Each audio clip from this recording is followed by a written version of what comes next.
Inside New Orleans Sports with Eric Asher is underwritten by... At Villere's Florist, we deliver the magic of flowers 7 days a week in the New Orleans area. Whether it's for birthday parties, baby celebrations, Villere's provides colorful floral displays for all. With a store full of fresh-cut flowers, exotic tropical flowers, orchids, roses, and even fruit baskets, our goal is to make your vision a reality. Villere's Florist, proudly serving Louisiana since 1969. Dave Miette Insurance Agency. Auto, home, flood, business, 504-556-0809. Dave Miette, INSagency.com. C&C Drugs is a family-owned pharmacy that's been serving Southeast Louisiana for over 50 years. Whether you need help taking care of an elderly family member, a growing child, or even a pet, C&C provides patient-centered care for your entire family.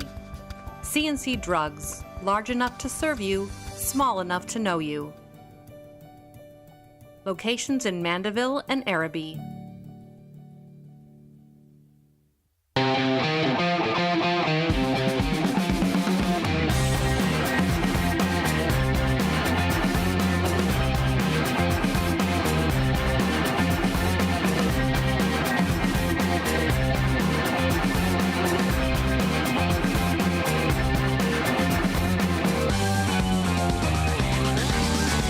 Good afternoon and welcome to another edition of Inside New Orleans Sports. I'm your host, Eric Asher. Over the next hour, we cover all the home teams we always do.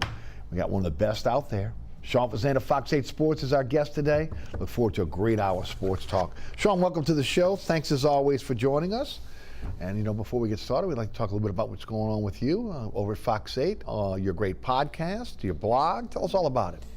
Yeah, well, we keep on moving. We have my Fox 8 Overtime podcast. It's become kind of my passion project, if you will. It's kind of grown quite a bit. We just went over 500 episodes, so appreciate all that, everybody, for tuning in and watching and listening. Wherever you get your podcasts, on the Fox 8 Overtime YouTube channel, subscribe to that as well. We have one that will air on Thursday and will air on Friday this week, so check that out. And then we have our Fox 8 Overtime show at 10:35 on Fox 8, Final Bet at 10:35 on Fox 8, and the Final Play at 10:35 on Sunday night. Final Bet's on Thursday night. Right. Sunday night would be the Final Play. I still do my 5 Takes blog. Had one up after the Saints draft, so you can check that out. And then staying active on social media. So yeah, it's been you know, it's that out.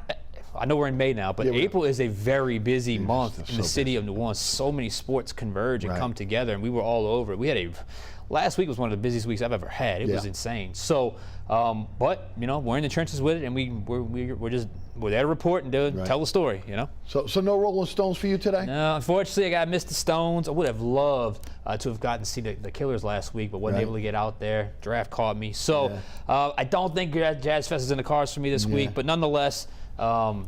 Hey, I had to miss it due to the draft, which is one of my favorite events to cover. There's no doubt. And of course, the city's buzzing right now with the Stones. Hopefully, the weather holds out today, especially after the 2020 when they were here for the 50th annual Jazz Fest, and of course they got canceled because of COVID.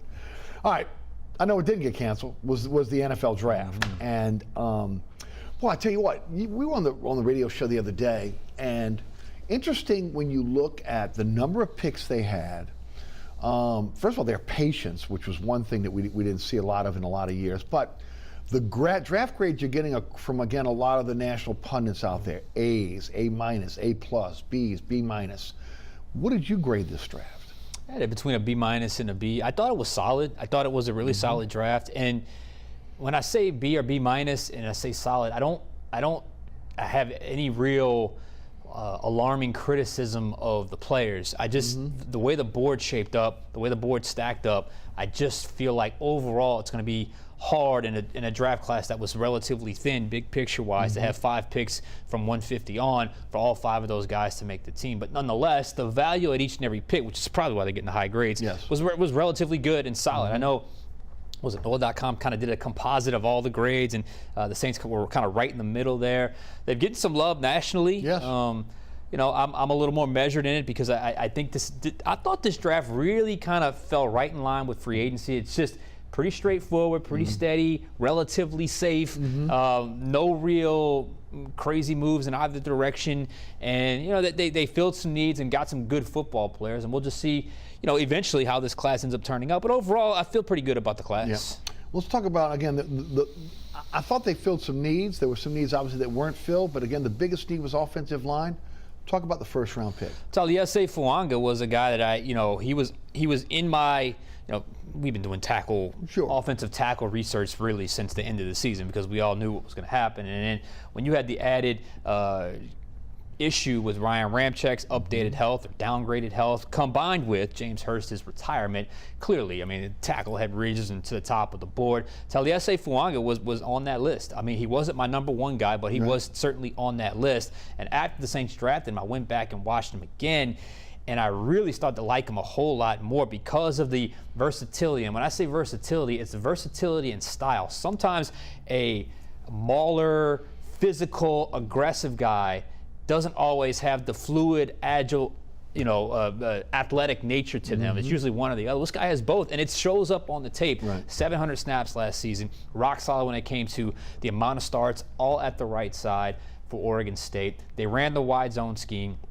He's fluid in the run game, really gets to that second level well, which that is what this whole wide zone scheme is based upon. You've got to be able to get through your first guy and get to that next level for the double team. So you're talking about a guy that I believe at worst, he's a day one starter. At best, you might have your right tackle for the next 10 years or 8 years or whatever the case may be. He's a guy you can count on. So for that pick alone, given the dire situation you had at that position, you have no choice but to give this draft class a good grade because they desperately needed it and they checked their biggest box. Right tackle is his position in the pros, or again, can he go to the left side? I guess he guard? can go to the left side, but Eric, 700 snaps last year at right tackle, 25 starts at right tackle. Yes, I know he says it's easy to go from right to left, but every single professional offensive lineman that had this versatility, I use James Hurst for an example, as I spoke to him last year during training camp, I said, because he was going back between left guard, left tackle, he goes, left guard, left tackle isn't a big problem for me. It's going from left to right because left-handed to right-handed. It's different. Yes, it is. So he may be confident he can do that, but that's not always the easiest transition at the professional level. So to me, you went out and got a right tackle. That tells me all I need to know about Ryan Ramczyk. He, to me, is who I'm penciling in as starting right tackle for the New Orleans Saints in 2024. I agree with you, and one of the things I've said, we've discussed it on both of the radio and TV shows, I do not like when the Saints select a player and then immediately move him to another position. A guy that's played a certain position in college, again, has excelled that position, and then you move them to another position, and then it takes a year or so within the pros to acclimate themselves in that position. They get a lot of grief from the fans and the media because they're not up to what the expectations were. So again, to me, the best thing is put him at right tackle, leave him at right tackle, and let him be there for the next decade. And given what you just went through with Trevor Penning, there needs to be some stability at whatever position you put him at, you can count on. That's what this team needs. This team needs, okay, he's a right tackle, he plays right tackle. Not, when we see him at this, maybe he can do that. Like, that just causes too much confusion, and this team needs steady. This team needs solid. This team needs something you can count on up front. And if you really think about it, I mean, over the last couple seasons when it comes to offensive linemen, because Ruiz was a guy that was a center in college, and now he's been playing guard since day one. Trevor Penning, we already talked about him, and obviously we'll see what happens with Fuanga. But to me, Fuanga, is a McCoy type in that you can count on that guy. From day one, McCoy was a day one guy. Fuanga should be a day one guy. Ramczyk was a day one guy. Jari Evans was a day one guy. That, to me, is what you're getting, hopefully, with Fuanga. Does this signal, because look, a lot of people thought maybe left tackle, right? Okay, but there's a significant investment in Trevor Penning. Does this signal that Penning's going to get another shot at left tackle? Does he move into guard? What do you think the future is for left? But first off, and this is going to be hard for fans to hear, but they have not given up on Trevor Penning. They have not. They still see a path to him getting on the field. Now, in saying that, has to be this year. But he is getting a fresh start, fresh set of eyes, different system. And I'm telling you, from people I have spoken to, some of the issues with Penning are Penning. Some of the issues were a lack of detail or lack of they didn't want to deal with a young kid, with a raw kid from a coaching standpoint. Right, and right. you notice so the previous coach. So was not there you now. notice they've made some changes Yes. up front along that coaching staff. So they haven't quite given up on him yet. I don't know where he settles in at. I know initially the feeling is tackle, but we all know the way he plays, the way he moves, what his strengths are.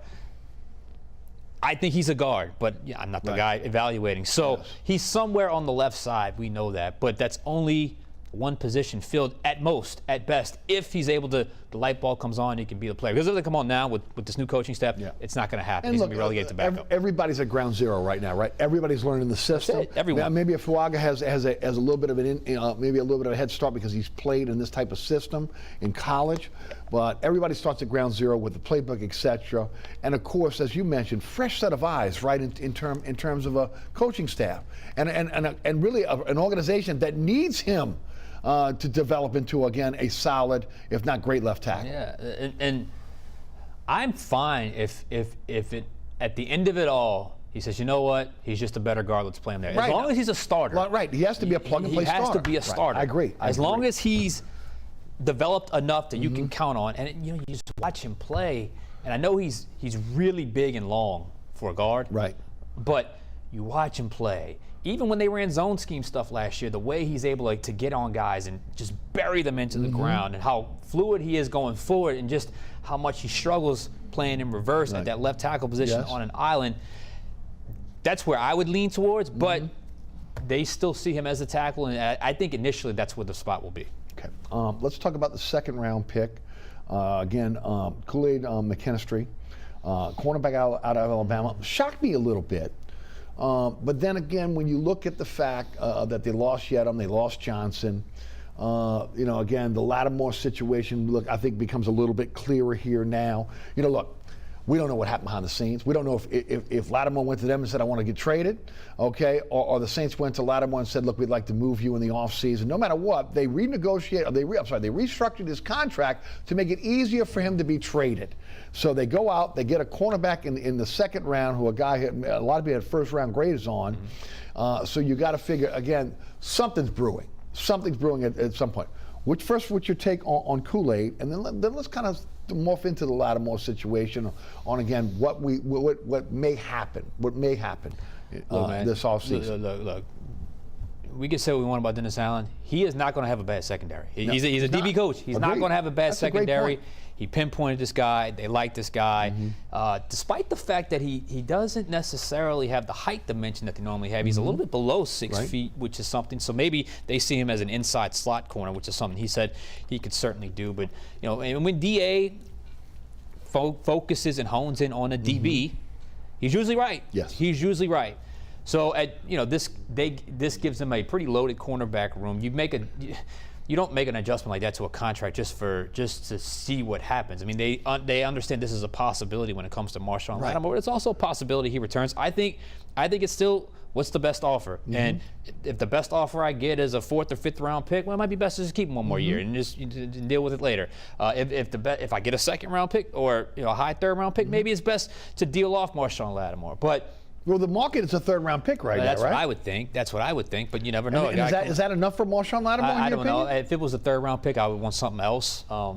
If it's a 2nd round pick, I would do it. But if it's a 3rd, it better be another late round pick to go along with that. That's just me. Yeah. Because I hold him in that regard. But he's a guy coming off of missed 17 games in 2 seasons when it came to injury, and obviously there's clearly been some kind of issue if all of a sudden they've made this decision and they have I know DA didn't mean to sound kind of weird, but everyone in the room kind of like, oh, you haven't spoke to Marshawn Lattimore since the offseason? Right. Like, we're kind of like, I know that's not terribly uncommon, but still, it caught all of our attention. Right. Well, they obviously the management spoke with it because they restructured the contract. Yeah, but that was done during the season. Right. Or that was done at some point before the end of the season. So, look, I think it's to be determined, and I think that's fair. I don't think there's a deal done right now. I do think they're giving themselves the option for a player that does have some trade value, and if they can get stronger, if they can do that, get stronger as an organization, but also not leaving yourself vulnerable in the secondary, then I think they'll try to do that. Because make no mistake about it, the secondary was still pretty good the last couple seasons, even when Marshawn Lattimore missed. Now, in Kool-Aid's case, only thing, now that I've kind of had a few days to process that I wasn't necessarily in love with, did you have to move up?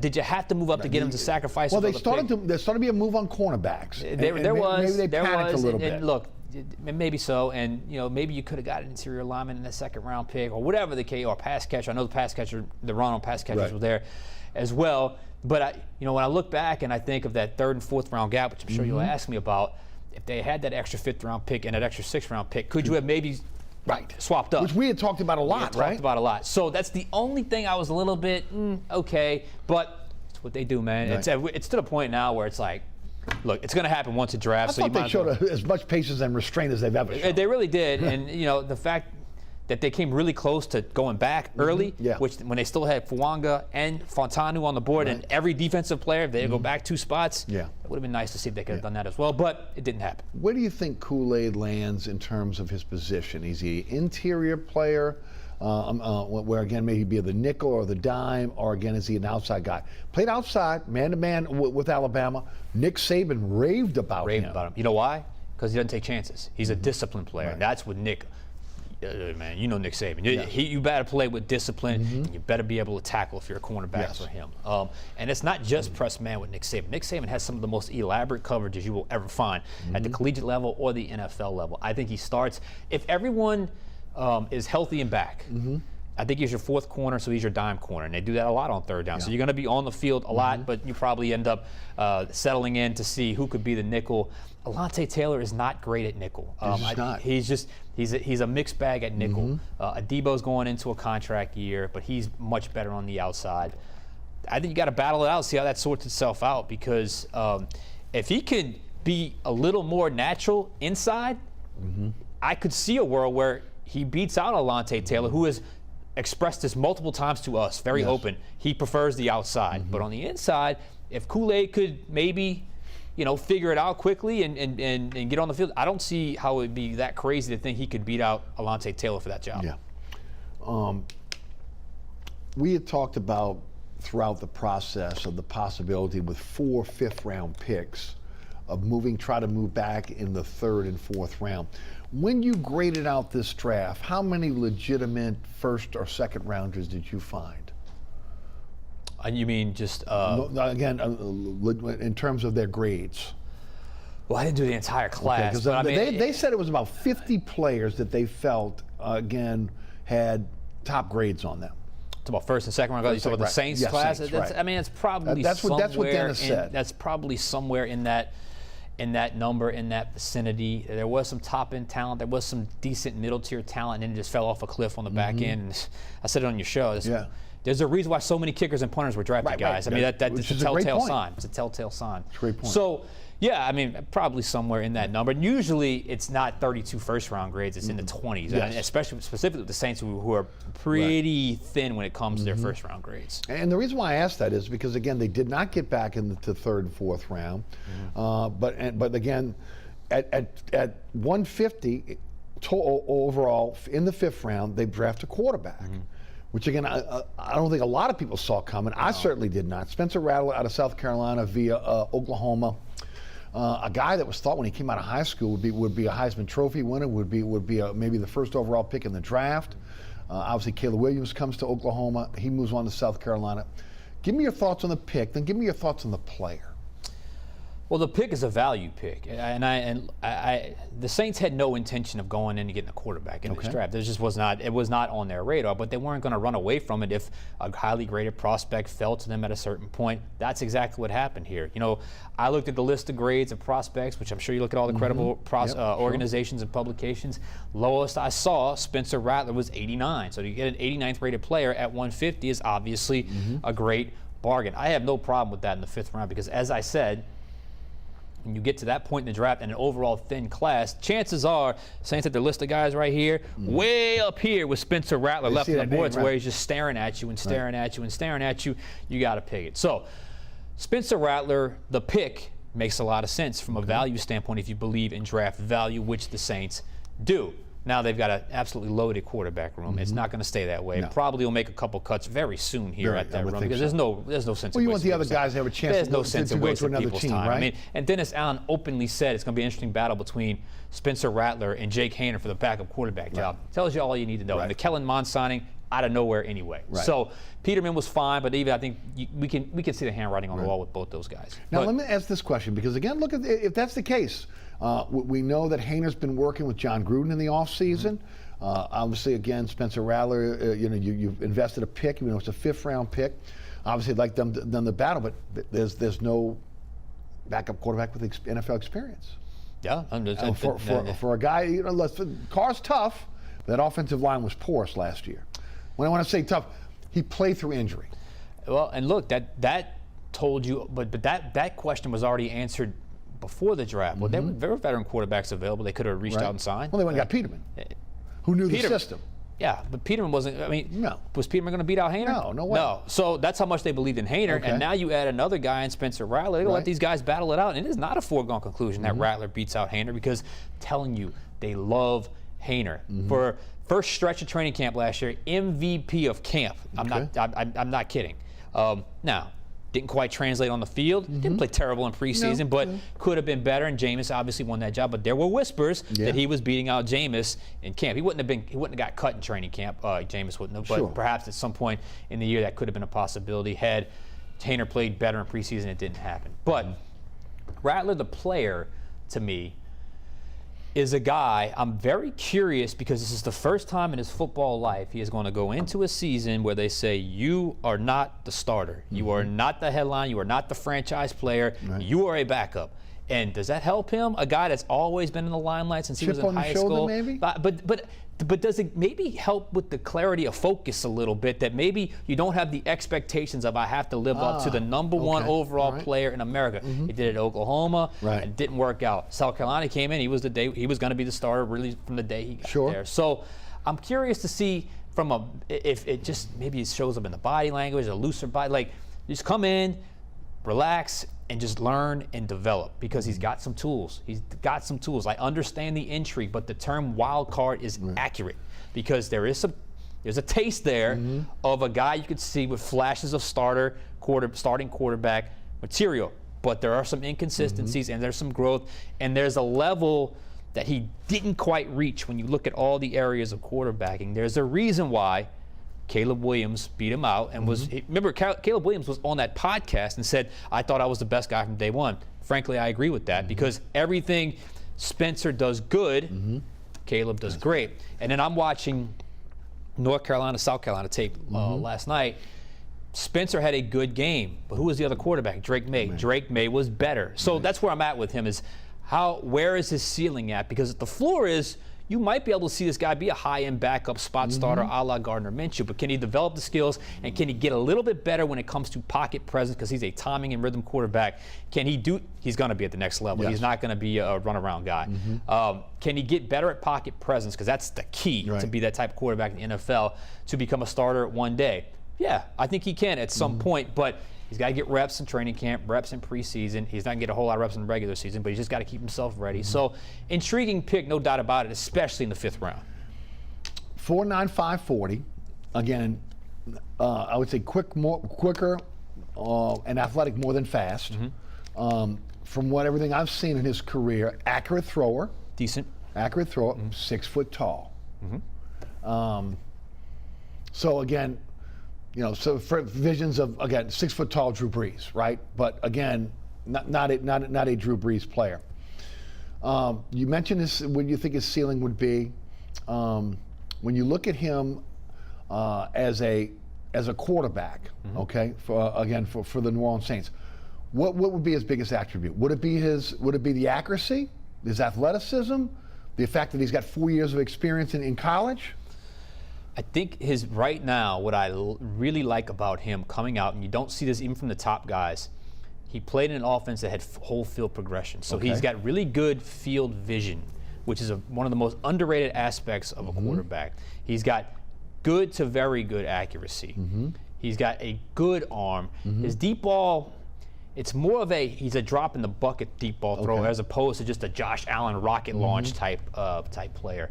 I think like I said before, there's a little bit of issues when it came to pocket presence. Some of that could have been the offensive line he played behind because he saw some ghosts sometimes because pocket caving in on him. He's got a chance to hit that third read, doesn't quite do it. Like the way he works the middle of the field. I don't see that in college football. Guys effectively working the middle of the field. Well, you've always talked about that. I mean, that's the difference between Jaden Daniels in his junior and senior year, right? That was one of the biggest things. And if you watch Joe Burrow coming out of LSU, he lived in the middle of the field. Right. That second level, intermediate between the seams. That's where you got it. That has to be a part of any NFL offense. Agreed. You got to be able to consistently hit that level, and he did. And there are some flashes and some tastes of really good to great plays, individual plays. As a whole body of work, I think he's a guy that needs a little seasoning, but it would not be off the table to say he could be a starter in the NFL. The second, fifth round pick, 170 overall, compensatory pick, Bub Means, wide receiver, Pittsburgh. Well, they needed a pass catcher. They said as much. Dennis Allen said as much. I got to be honest with you. No, I think he can make the team. I think as a guy, he adds even more youth to a very young wide receiver room. So we'll see how that plays. What's his prototype? He's a little 6'1", maybe a shade over 6'1", bigger type. But he got 41 catches, 6 touchdowns. Is nothing. It's not like he's just an over the middle of the field possession type receiver. So he's a guy that may be able to make the tough catches. They were looking for a possession receiver. Yeah, maybe he can be that guy. I think that's what they're going to try to be him. Be that big guy. Possession receiver. But he's not big. He's big, but he's not a big receiver. He's 6'1.5", so big enough. But see, that's where when I started seeing the names go off in the third and fourth round, I saw one of my favorite tight ends in the class. I saw a couple of wide receivers go off. I saw some interior linemen. I'm like, man, it would be so good right now if the Saints had one more pick in that third and fourth round gap.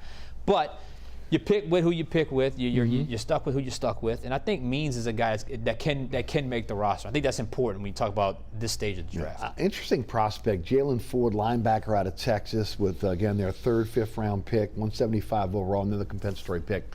Athletic guy. Again, obviously a special teams guy when he starts out. Is he the next? Is he a guy with Willie Gay with a one-year deal that maybe fills a Willie Gay spot, or maybe is he a Demario Davis guy down the line here, or is he going to be a special teams guy? Had a nice career at Texas. Yeah, really nice career. Played a lot of football, a lot of snaps. Was a team captain. Embraced special teams at the collegiate level, which is not something you normally see very often. I think his initial ticket on is going to be special teams. He's got to embrace that. Seems like he's a guy that's going to be willing to do so.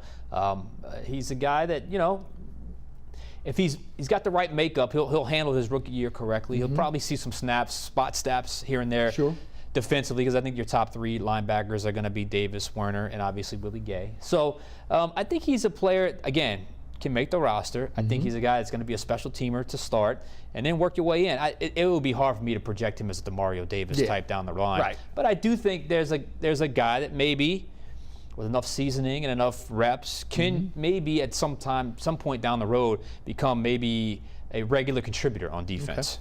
I'm intrigued by their 6th round pick, something that was needed and necessary, which is again a throwback run-stuffing defensive tackle.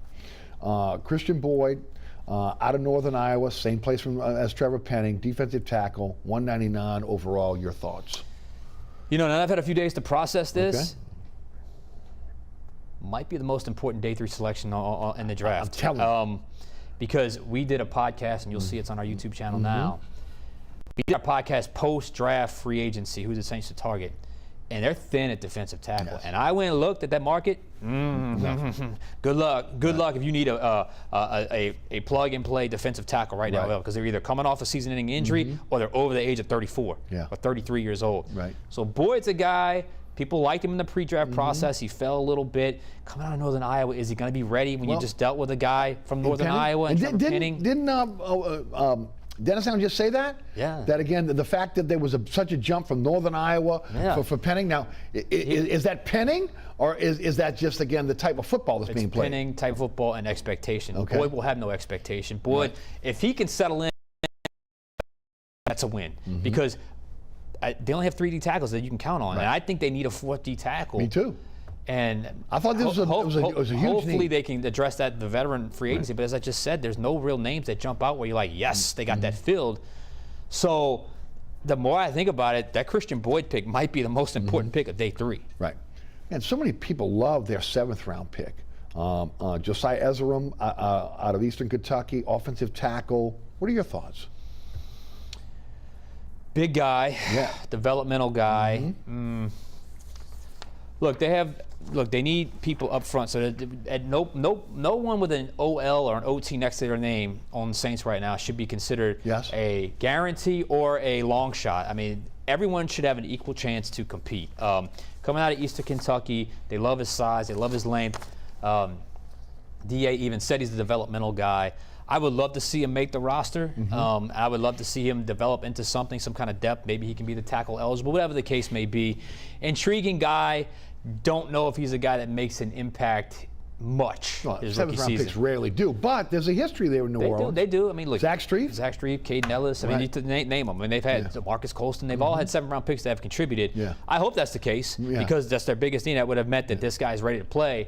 But I think that's a size, speed, physical trait guy that they kind of envision developing this guy for some years down the road. Sean Fazende, Fox 8 Sports, is our guest. I'm your host, Eric Asher. You're watching Inside New Orleans Sports. We'll hear from our underwriters. We'll come back. We'll continue our conversation about the Saints, the draft, and then, of course, we'll get into some Pelicans, Zurich Classic. With some time, we'll jump into some college baseball and football. But stay tuned for more Inside New Orleans Sports after these messages. Located at 3701 Iberville Street in Mid-City is Katie's Restaurant and Bar. Open 7 days a week, Katie's offers daily specials for lunch, dinner, and Sunday brunch. Serving New Orleans cuisine such as fried shrimp platters, grilled redfish, and a fully stocked bar. And don't forget about our expanded event seating and local entertainment. Featured on the Best of Food Network's diners, drive-ins, and dives, Katie's Restaurant and Bar.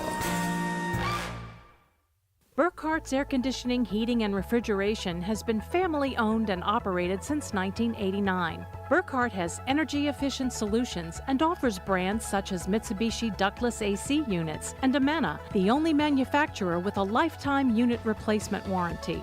Burkhart's offers maintenance bundle packages that include servicing your AC, generator, and tankless water heater. For more information on the services Burkhart's provides, visit acpromise.com. Burkhart's Air Conditioning, Heating, and Refrigeration, providing comfort for life. Welcome back to Inside New Orleans Sports. I'm your host, Eric Asher. Sean Fazende, Fox 8 Sports, our guest today. All right, Sean, undrafted free agents. Saints have traditionally done very well with undrafted free agents. They need this now more than ever with the salary cap issues. They need some cheap labor here. Some players that you think, and look, they got a great reputation with agents, right? In terms of, again, you send your player here as an undrafted free agent, you got a real chance of getting on the field and playing. But of the list that's out there now, who do you like? And just count them up: Rashid Shaheed, Groupie, Headley, guys that got their opportunity and they didn't shy away from because they had UDFA next to their name. But to me, the one that really jumps out is Colorado State tight end Dallin Holker. Okay. Go watch that tape. He's not fast. He's got a long stride, so he doesn't look that fast on tape, but then you see him in the Colorado game. He's catching that wide, shallow cross. He's running over the field. He's making big catches downfield on the seam route. I said pass catcher. I would have loved to see him add a dynamic tight end in his class. He's not a dynamic tight end, but he's a guy that I think can make the roster when you look at that tight end group, because you got Johnson, who's decent, but I think they were a little disappointed overall. I thought he came on late last season. Yes. Taysom's Taysom. Yes. Boston Moreau is a guy, we know who he is.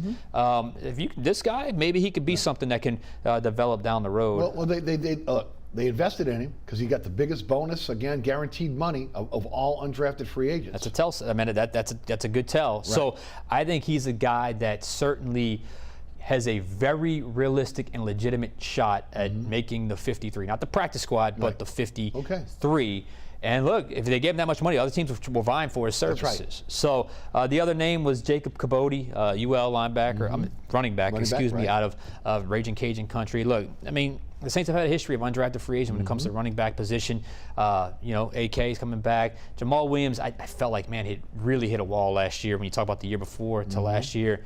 I like Kendre Miller, but is it crazy to think an undrafted free agent could win that last roster spot, not just running back, but roster spot, the 53rd guy, or maybe he's a practice squad, active practice squad, maybe. Yes. And then I had this in my mock draft. I alluded to it earlier. Vanderbilt punter Matthew Hayball. Look, there was a ton of punters drafted. I had Torrey Taylor, the Iowa punter, and I said on my mock draft, I said, don't be surprised if 7th round is too late. That guy went in the 4th round, Torrey Taylor. So, and he would have walked on day 1, and to me, been in the lead for that punter battle. This is another Australian guy. Lou Headley is obviously an Australian guy. He's a little bit younger than Lou Headley, who was a 30-year-old rookie a season ago. And if you're the Saints, and you got to find ways where you can just get a little bit better in every area, you're telling me a little bit better field position, a little bit better at flipping the field wouldn't make a difference in how close everything is in the NFL? Right. All options should be on the table. That job should be a competition, the punter job. So Matthew Hayball is the other one that I really like in terms of undrafted free agents. Saints have been a little bit active in post-draft free agency. I'm going to be interested to see what happens here. Again, not just with post-draft free agency. Again, once we get into training camp and teams start to see what they have, but also UFL. You know, that's another part of this one, okay? You know, if I'm the Saints, I'm scouting UFL. I'm looking for linemen. I'm looking for, again, the defensive tackle that maybe is, again, it's not going to be available in the NFL right now. And seeing what, again, because this is the developmental league for the NFL now, the UFL. I mean, you know, again, you have a chance for guys that, again, that maybe haven't quite made the NFL to have a chance to go. It used to be Canada. Now it's the UFL. So there's a chance that maybe they go there. Shane Lemieux, again, the guard out of formerly the Giants. Justin Herron, again, a left tackle formerly of I believe the Raiders, if I'm not mistaken. I'm not mistaken. But again, talk about both those guys, both veteran guys that are going to be coming in here to maybe help along the offensive line. I mean, they're telling you. They're telling you what they need. They're telling you. Again, we just talked about, you know, who is your left tackle? Who is your left guard? Do you know? I mean, the whole left side. And the guy you have penciled in, is he going to be good enough? No one knows. Who can you pencil in? I mean, you've got like Ali Udoh, you got Nick Saldiveri, you got Trevor Penning. I mean, those are the options before the additions of Herron and Shane Lemieux. But those guys obviously had some, you know, injury issues as well. So I welcome it. I mean, bring it in and see what you have, compete, see who, and I don't think they're done. I mean, this post-draft free agency wave is easily the most under-discussed, underrated part of the NFL calendar, because you got the big-ticket free agent, second-wave free agent, draft, and then you get in the OT. It's this little gap in between where they got Tyrann Mathieu and Jarvis Landry a couple seasons ago. You usually can get some decent names that could be available, and I still think there's a player or two up front they're going to target. And I guess I don't want to say change of philosophy, but because, again, of the restraints of the salary cap, they're giving guys one-year deals. So in a lot of cases, a guy that wants to do a prove-it-to-me deal, so to get back on the market, this might be a place they might look at. Another intriguing player that they signed this week was defensive back Will Harris, formerly Detroit. Your thoughts? Versatility, can play outside, can play inside, can play safety, can even play a few snaps at linebacker, a special teams guy. Kind of, as the years went on in Detroit, snaps diminished defensively, but embraces role of special teams. Exactly what you need in that secondary. Another veteran presence is going to be willing to play special teams and give you some position flexibility. Not unlike Ugo Amadi, who could play the nickel, who could play safety. So, look, there's no guarantee all these guys make the team, but you get them in camp. You want competition. You had a need at the safety position. You can count up the corners. I listed the top 4. Who's number 5? This guy can play corner. So I have no problem with that signing. It's a one-year deal. It's a safe signing. A guy, hopefully he's motivated, coming from a good program, obviously, with Dan Campbell in Detroit the last couple seasons. So I think it's a decent signing at this part of free agency. Now that we've seen the draft conclude, we saw the Saints obviously in free agency with, again, how they attack free agency as well. We're looking at, again, post-draft free agency. This is where they kind of look at their needs and say, okay, now we have to target certain needs. So what are the needs that are left on this team right now? I mean, there has to be someone on the offensive line that you sign, you say, okay, I can envision him being the starter. Because I don't know if anyone you've signed is that. Even Ali Udoh, who's got starter experience. He's kind of like a James Hurst type, right? He's the guy that and I think that's probably where he's best. You don't want him to start. You want him to be a guy to be the utility and probably guy. when he was signed, that was what they were envisioning, because they probably already knew or had an inkling about James Hurst at that point. Well, they said they knew in March, so that's... So it lines up, and he's almost got the exact resume as James Hurst. It really does. I mentioned defensive tackle, but good luck finding a decent veteran defensive tackle. That's why I think you may have to go to UFL. And then, look, we can name Chris Olave at wide receiver. We love Shaheed, is he a true number 2? Is A.T. Perry a true number 2 or 3? Is Olavi a true number 1? Exactly. So my point to you is, I wouldn't be against bringing in a wide receiver. Okay. Even, and I know I like the Cedric Wilson. I think he can have an impact. Right. And I like the draft pick. We already talked about that. But hey, man, this is competition. No one should feel safe. No one should feel safe for their job right now. So I think a wide receiver wouldn't be a bad idea either. Yeah, I give Mickey Loomis a lot of grief on my radio show in this show, okay? But I do, and I said this on radio the other day. I want to give him his props. It takes a big individual to know what you don't know, and I was shocked to hear this. That, obviously Jeff Ireland was there, but they brought in Randy Mueller, again former Saints GM, who was again fired by Tom Benson after he interviewed with the Atlanta Falcons, which is shocking because again, in that organization, once you are considered a traitor, you are ostracized for life. Okay, but again, remember, it was Mueller that brought Loomis on board here in New Orleans, but it didn't stop there. Dave Ziegler as well, the former Raiders GM.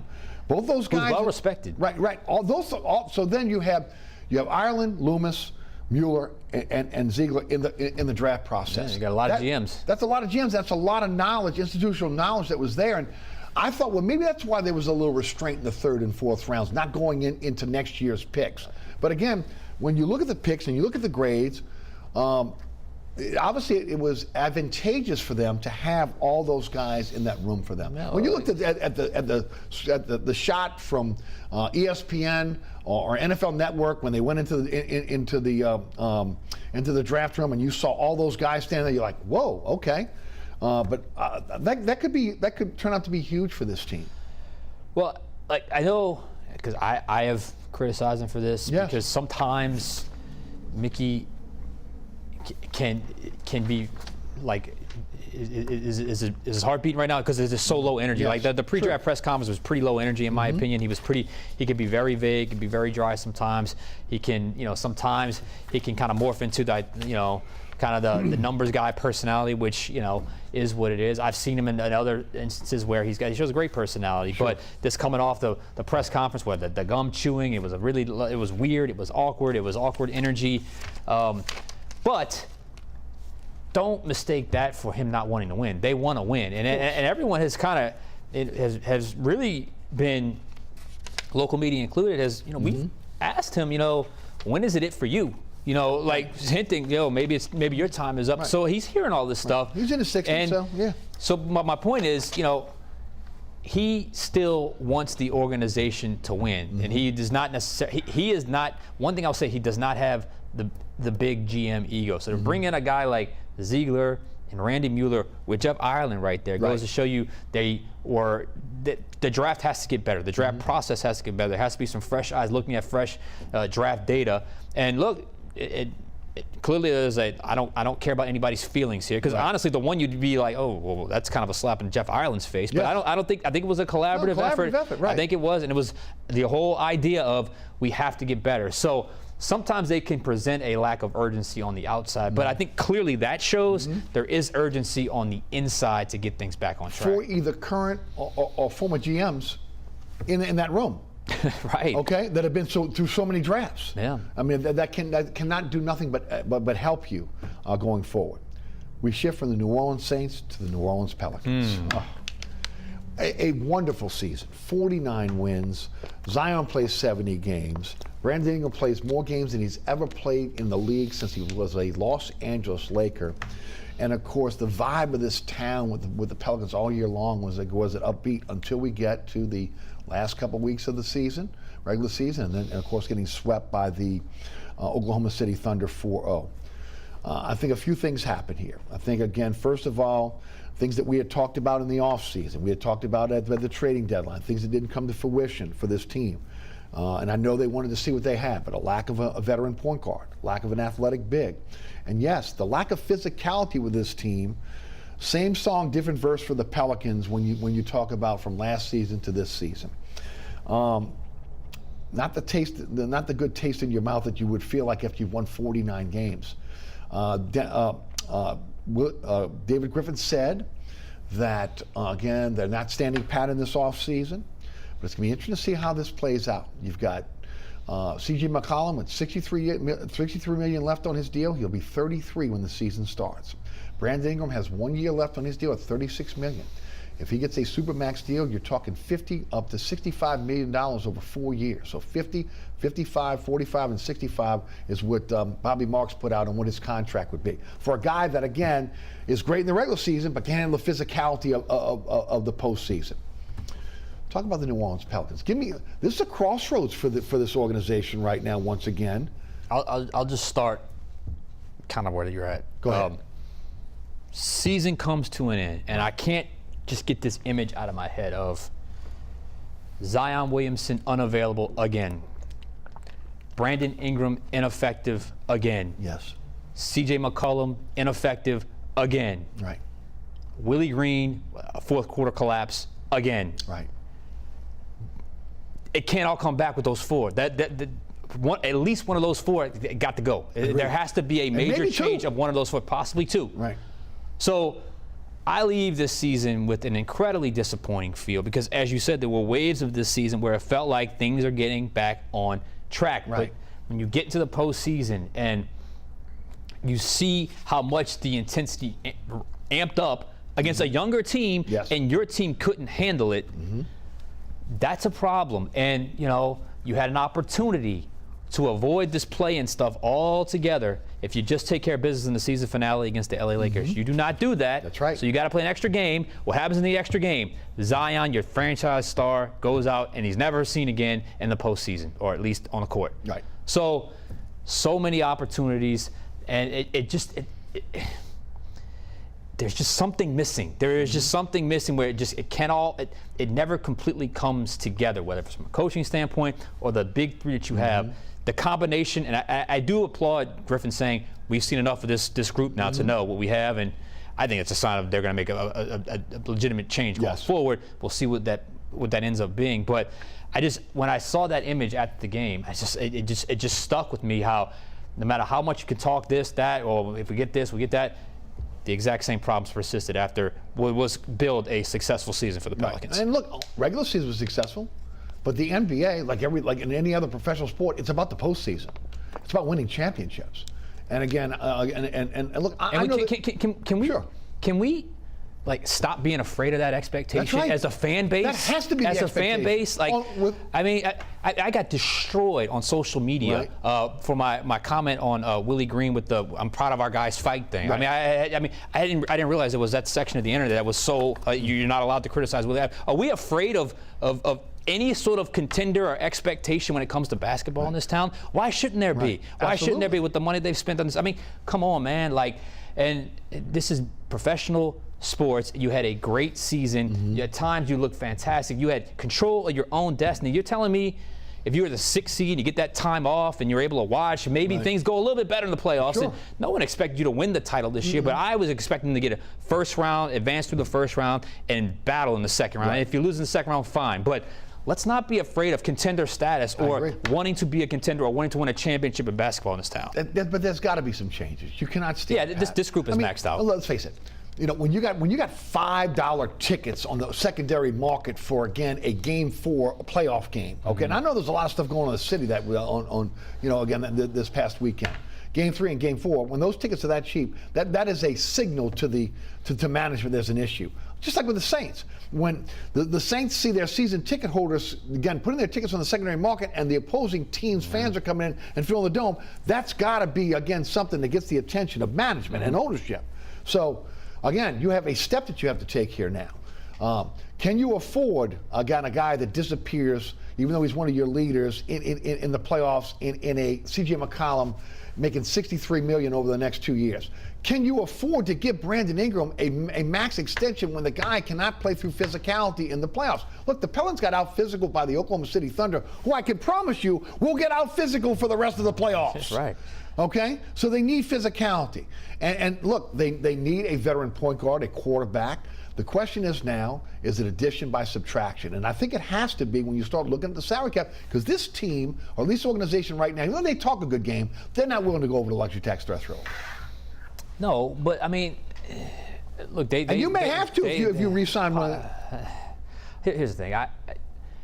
max contract Brandon Ingram is a no for me. I mean, you've seen enough. There's no way you can do it. You've seen enough. He's way too inconsistent. He's clearly when the playoffs start, he's not the same guy. Same thing with C.J. McCollum. Right. He's the guy that carried this team at times during the season. I just think he got worn out. But this is not the first time in the postseason. No. Go back to when he was with Portland and the Pelicans played him. That's right. Disappeared. Right. Drew Holiday shut him down. Disappeared. And then I didn't realize from a defensive standpoint he's not the same player in the playoffs either. He's not an elite defender when it comes to defending. You saw guys. that. You saw him against SGA. There has to be. I don't think both those guys are gone, but I think at least one of those guys would have to be gone. But then there's another factor, and that's this: any organizational decision that does not include we're not going to have our star player for a significant portion of the season, or when it matters the most in the postseason. Because how many seasons has this been now with Zion where he's been available for the final game of the season?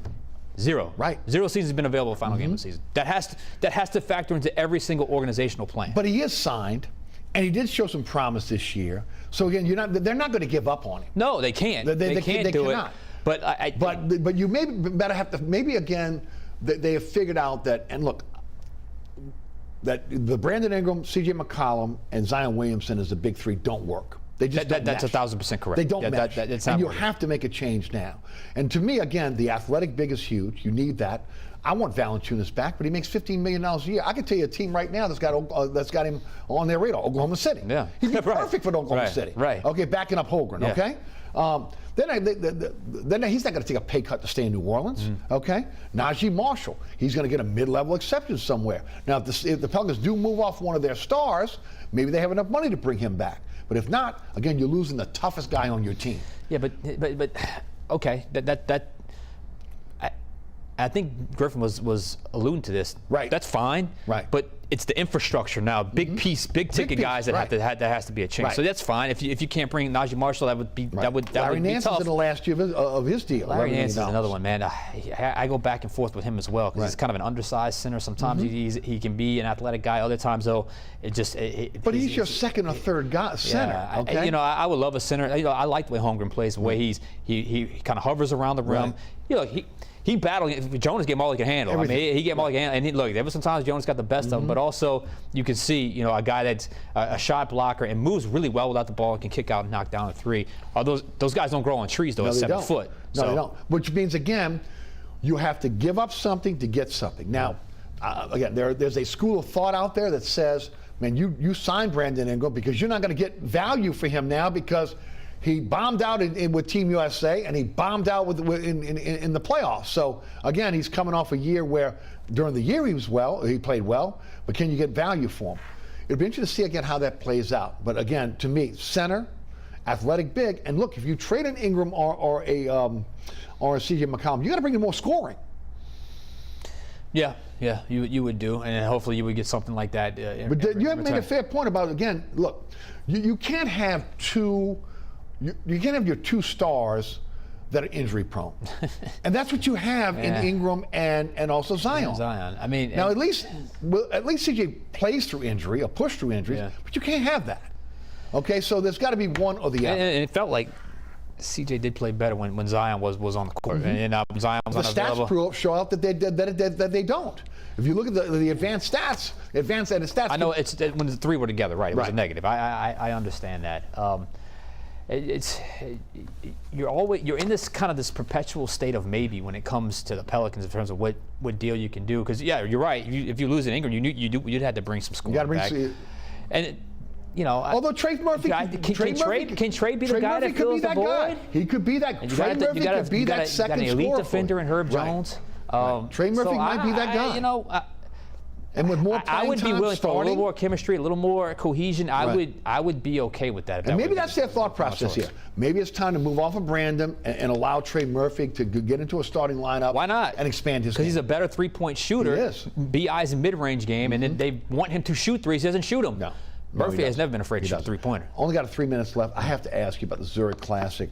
Again, had some of the top players in the world take part in that team format. Rory McIlroy, number 2 in the world. Shane Lowry win the tournament on the one-hole playoff. The crowds were the biggest ever. I saw Garland's video of, again, Rory and Lowry singing. It seemed like, to me, again, that this tournament has taken off since they go on the team play. It saved the tournament, there's no doubt about it. But again, that when you get a guy like McElroy who had such a great time here in New Orleans, this seems like, again, this is the beginning of the precursor of, again, seeing more and more top players here. You know, you have a vision for what it could be when you get it, when you land a star like Rory, and somehow it surpassed it. I don't think they could have hit a bigger grand slam, a bigger home run. I mean, you talk about one of the best players in the world. You know, the fact that you got him here, huge. The fact that he played so well, him and Lowry, they played so well. And you see that you saw the crowds around him walking, following him. So the biggest star comes to your city for the unique setup of this tournament, which, you know, kudos to the Zurich. I mean, it was the best possible thing they could have done. Separate yourself from the rest of the tournament. You're a unique city. You're never going to be the Masters. All these. Do it your way, and this is their way, and that allured this guy with Lowry. They played. They didn't just win. They won in dramatic fashion. The crowds were awesome. The weather was great. He's being asked all week because Garland does a phenomenal job with. Garland's a big restaurant guy, so he wants to know where you ate. He wants to know where you ate and asking questions. So he was talking all week about it, and then to top it all off, you go into the Champions tent after, and you get the moment, and you got. What is the name of that band? My goodness, that was playing. It's the 80s band. And they're all, and they do Journey, and he seizes the moment, and he starts singing, chugging Mick Ultras. That was the most beautiful New Orleans golf moment I have ever seen. You could not have written a better script to that. I agree. It was marvelous. It was perfect. Tom Long, the head of PR for the Zurich, does a fantastic job, so kudos to him. I'm happy for all those guys. Man, I hope it's the start of that being the regular every single year, because Rory's coming back now. He is coming back. There's no other place there's no other stop on the PGA Tour you can get that. I agree. And to me, it was freaking awesome. Well, and let me say this, Sean. I mean, look, the tournament's always been a little bit different. I mean, we do it so well. I mean, it oozes New Orleans. The food, the hospitality, the band after the final. Right. Who has that? Right. Who does that? I mean, other tour stops are stealing it from us again. You know, I mean, so and then you add the team play, and now you got the ear and the eyes of, again, some of the best players in the world who are going to hear Rory talk about, man, I went to this restaurant, I was this and that, New Orleans was incredible. You know, I don't know if you made it to Jazz Fest, but whatever, okay? Yeah. This is the beginning of something really big. I was so mad at myself for not going Sunday, because I had off Sunday, but I decided we did some other stuff. Yes. When I saw the video, I'm like, oh, are you kidding me? This is how it ended? This is awesome. This is fantastic. This is a Jazz Fest weekend with draft and then the Pelicans in the playoffs. And my goodness, it was fantastic. So job well done, Zurich Classic. Well, job well done for you, my friend. Thank you, my friend. Again, do a great job. Again, always with fun Fox being 8. Love having you on this program, the radio show, and again, you do a great job in breaking down. Now, nobody breaks down film like this guy. And look, if you're not listening to the podcast on a day-in, day-out basis, you are missing out. Sean, one more time. The Fox 8 Overtime podcast on our YouTube channel, Fox 8 Overtime, wherever you get your podcasts, and just watch Fox 8. You'll see us there. We got a lot of sports to cover. Thank you, my friend. All right, my friend. There you go. Sean Fazende, Fox 8 Sports. Thanks so much for tuning in. Remember, there are so many ways to catch our program now. There's a QR code on your screen that will take you to my website, ericasher.com, the WLAE-TV YouTube channel. I say it every week. Set your DVR. You'll never miss the program. Pelican Sports, WLAE, WLAE-TV 2. So many ways to catch our show. And, of course, our YouTube channel as well. You catch me on the radio, 106.1 The Ticket. That is 4 to 6 weekdays. We've got a new app called 106.1 The Ticket. You can listen on iHeartRadio app, TuneIn Radio app, Anchor, Spotify is where you can find our podcast. Search Inside New Orleans Show with Eric Asher. And then, of course, again, we want to thank, again, the folks here at WLAE-TV and also our great sponsors that make this show happen. Again, our underwriters are the reason why this show is on the air. Please support our underwriters. And, of course, the folks here at WLAE-TV do a great job. Ron Yeager, Jim Dodson, Alex Chacon, Jane Wright, Danielle Wick, best director on the planet, William Hill. For Sean Fazende, I'm Eric Asher. Thanks so much for tuning in. We'll see you next week for another edition of Inside New Orleans Sports.